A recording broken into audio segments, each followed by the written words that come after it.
Respected headmaster Prakash sir and dear students, good morning. Good morning sir. मेरे बच्चों कैसे हैं आप? सर अच्छे। सभी खुश हैं? Yes sir. Very good. तो आज बच्चे बहुत साफ सुथरे और वर्दी पहन के आए हैं और कितना अच्छा लगता है ना?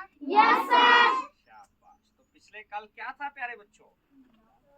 शाबाश शाबाश, जोर से बोलेंगे। क्या था? हाँ, डॉक्टर बी आर अम्बेडकर जयंती थी, है ना? उसकी आप लोगों को छुट्टी थी ना? Yes sir. तो आप बच्चों ने तैयारी तो की होगी, doctor B are Ambedkar ji के बारे में पढ़ा होगा, है ना? Yes sir. लिखा भी होगा, ठीक है?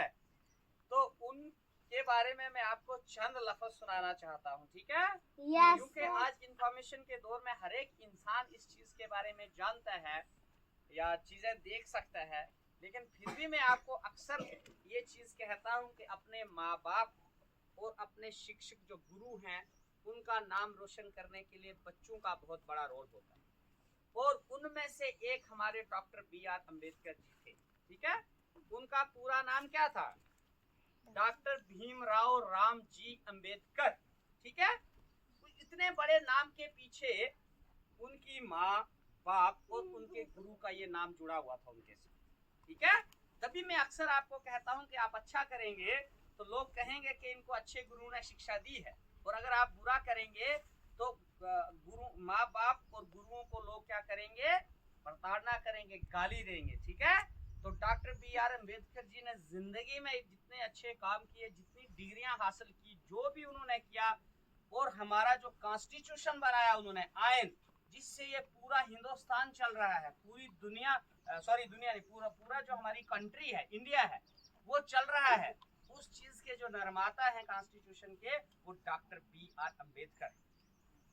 तो भीमराव रामजी अम्बेडकर की कहानी इस तरह से है कि भीमा भाई उनकी मदर का नाम था, राम जी उनके फादर का नाम था, एंड अम्बेडकर जो थे वो उनके गुरु थे, टीचर थे, ठीक है?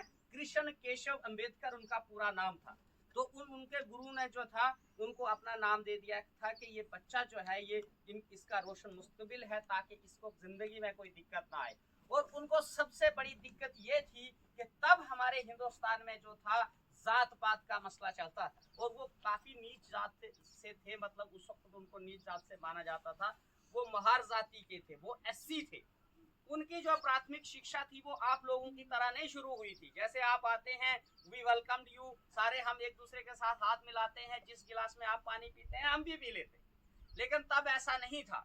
डॉक्टर बी आर अम्बेडकर को बाकी बच्चों से अलग बिठाया जाता था, और वो अपने घर से बोरी बिस्तरा लेके आते थे, उसी को ले जाते थे, उनके साथ कोई बात नहीं करता था, लोग छोटे नहीं थे उनके साथ, वो उनको सबसे बड़ी दिक्कत थी। तो जब वो अपने स्कूल में उनको किसी भी तरीके से उनके पेरेंट्स ने उनको एडमिशन दिलाई, तो उनको ये शर्त दी गई कि भाई आप क्लास के बाहर ही बैठेंगे, अंदर नहीं आएंगे। बाकी ऊंची जात के बच्चों को पूछा जाते थे सवाल, उनको कुछ नहीं आता था, अम्बेडकर जी उसका जवाब देने के लिए हाथ खड़ा करते थे, तो टीचर भी सुनते नहीं थे, उनको कहते थे कि आपको इतना मिल रहा है, यही बड़ी गनीमत है। लेकिन इतनी कठिन परिस्थितियों में उन्होंने अपनी पढ़ाई न सिर्फ हिंदुस्तान में कंप्लीट की, बल्कि अमेरिका और लंदन से उन्होंने डिग्रियां हासिल की, ठीक है? ऐसा नहीं है कि सारे लोग उनके साथ नफरत करते थे, हमारे हिंदुस्तान के कुछ लोगों ने उनकी मदद भी की, जिन्होंने उनको वजीफा वगैरह दिलाया, और अमेरिका वो पढ़ने गए। जब उन्होंने अमेरिका से अपनी जो डिग्री कंप्लीट करके आए, MA PhD, तो हिंदुस्तान में आके जब उन्होंने यहाँ उनको डिफेंस सेक्रेटरी की नौकरी मिली, डिफेंस सेक्रेटरी IAS लेवल का अफसर होता है, उनको उसकी नौकरी मिली, तो जो चपरासी उनके थे वो उनको फाइलें फेंक के देते थे, वो जात पात का मसला फिर भी उनको खत्म नहीं हुआ, ठीक है? उनको कोई पानी पहुंचा के नहीं देता, उनके कोई टेबल साफ नहीं करता। फिर उन्होंने 2 साल में वो डिफेंस सेक्रेटरी की नौकरी छोड़ दी, और फिर वो मुंबई में प्रोफेसर लग गए। तो वहां जब प्रोफेसर लगे, बच्चों को पढ़ाने, बच्चे उनके पास पढ़ने ही नहीं आए, बच्चों ने प्रिंसिपल साहब को बोला कि सर ये अछूत टीचर उस्ताद हैं, इनके पास हमने पढ़ने नहीं जाना है। तो प्रिंसिपल साहब ने बोला कि ये अमेरिका से पढ़ के आए हैं, जरा 1-2 दिन तो इनके पास पढ़ लो। बच्चे किसी तरीके से जब उनके पास 1-2 दिन पढ़ने लगे तो बच्चों के साथ दोस्ती हो गई, बच्चों ने बोला कि नो, ये जात पात का कोई मसला नहीं, इज वेल क्वालिफाइड पर्सन, और इनसे हम पढ़ेंगे। लेकिन जो अपने ही साथी कुलीग प्रोफेसर थे वो उनके साथ नफरत करने लगे, और इस तरह उन्होंने बहुत सारी अजियतें झेली, और अजियतें झेल के उन्होंने फिर अपनी जो कम्युनिटी थी उसके लिए बहिष्कृत हितकारिणी सभा बनाई कि बहिष्कृत होता है जिन लोगों को समाज से निकाल दिया हो। अपनी कम्युनिटी के साथ साथ उन्होंने पूरे हिंदुस्तान भर के लिए काम किया। फिर जैसे ही वो हमारी इसमें आए, क्या बोलते हैं, जो हमारी कॉन्स्टिट्यूएंट असेंबली बनी, तो उस असेंबली के लिए भी उन्होंने 2 इलेक्शन लड़े, इलेक्शन में उनको हरा दिया गया।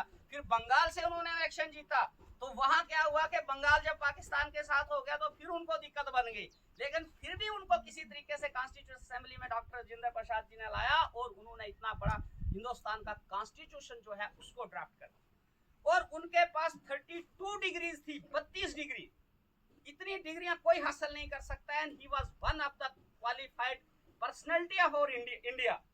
उनको ना सिर्फ दुनिया मानती है, दुनिया भर में उनको स्टैचू हैं, उनको आज पढ़ा और पढ़ाया जाता है।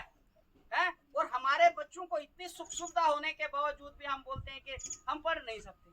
जिस बंदे को इतनी प्रताड़ना दी गई, इतना उसने मुश्किल झेला है, तो उस बंदे ने इतनी अचीवमेंट कर ली। तो हमें चाहिए कि हम ऐसी जो शख्सियतें हैं उनके बारे में पढ़ें, उनकी जिंदगी से सबक हासिल करें। उनके ऊपर कितनी ही किताबें लिखी गई, अगर पूरा दिन भी हो उनको बोलने के लिए उनकी जिंदगी के ऊपर, तो वो कम है। तो लिहाजा मेरी तमाम बच्चों से, जितने भी आप स्टूडेंट्स हैं, आपसे दरख्वास्त है कि जितनी भी बड़ी महान हस्तियां हैं उनके बारे में आप पढ़ें, सीखें, उनके संघर्ष से कुछ सीखें और अपनी जिंदगी को उस तरह से ढालने की कोशिश करें ताकि आप लोग भी जो है समाज में अच्छे कार्य कर सके, अच्छे काम कर सके और कम से कम अपने गुरु और माता पिता का जो नाम है, जो उनकी मान सम्मान है, उसका खास ख्याल रखें, तो ऑटोमेटिकली जो है आप जिंदगी में जो है वो कामयाब हो जाएंगे। ठीक है, तो धूप बड़ी है। इन्हीं शब्दों के साथ थैंक यू, टेक केयर।